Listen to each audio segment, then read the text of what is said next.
So you mentioned one of your some of your highlights looking back. What's been some of the more recent challenges you've been through?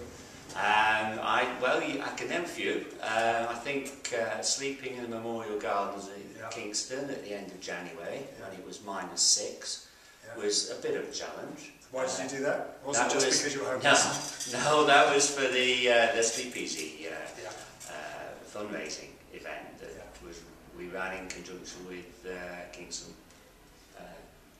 KCH, yeah. So that was a joint fundraising effort. So that was a challenging event. In addition to that, obviously, every board meeting is a challenge to make sure that we do things as we should do.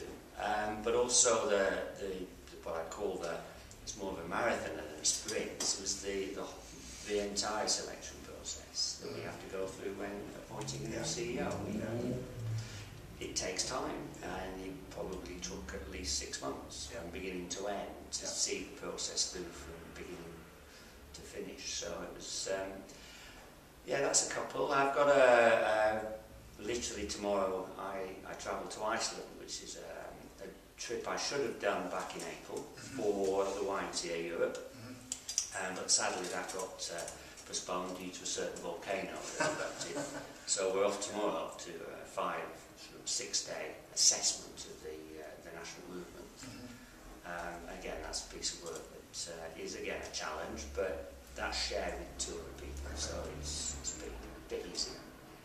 I guess building on that kind of international connection, it's been really exciting looking at the ways in which people from London South West have been involved in YMCA internationally throughout the last year as well. So thinking of those that went to Hong Kong, those that went to South Africa, and various others who've been all over the place in the recent years as well. So it's great to be part of that sort of wider movement, and you being involved. Yeah, we've been fortunate.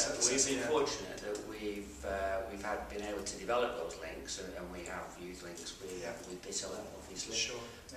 We've had people in the past go to South Africa. We've had staff members, obviously, to the World Alliance in Hong Kong.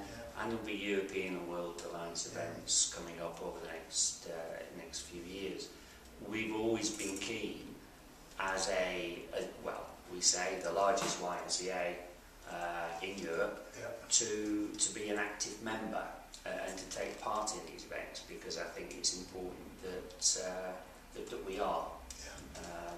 Clearly, it's unfair for the same people to keep going to the same events, and so it is nice to give all staff members the opportunity to partake, and even some residents and volunteers where the opportunity arises, and I think that's an active, a key element of the work that we do outside of London South West. Definitely. I think going back to your first point about the Sleepies, it was great to see.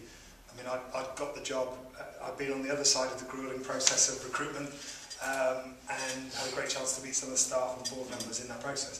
But having... Were they all sleeping in the garden at the time? They were there, they were present. They were present, but yeah, coming along and having got the job on the Friday and then coming along to the Sleep Easy event on the Saturday, just great to see so many people getting behind YMCA and KCAH and sort of sleeping out, as you say, in freezing temperatures, and forming a great event which we're going to repeat obviously in 2011, in January 2011, and so hopefully raise more money, impact on more people's lives, and involve more people. Socks. Wear warmer socks. Bring a double sleeping bag. So, That wasn't a sleeping bag; it was a sock. Cold feet.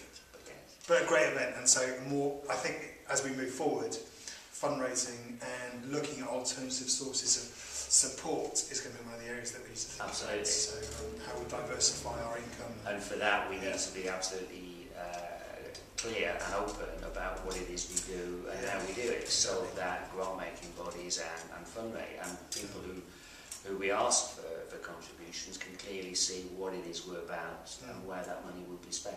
That goes back to the strategic plan. And that comes back which is great because it sets out clearly. Absolutely. Very much so.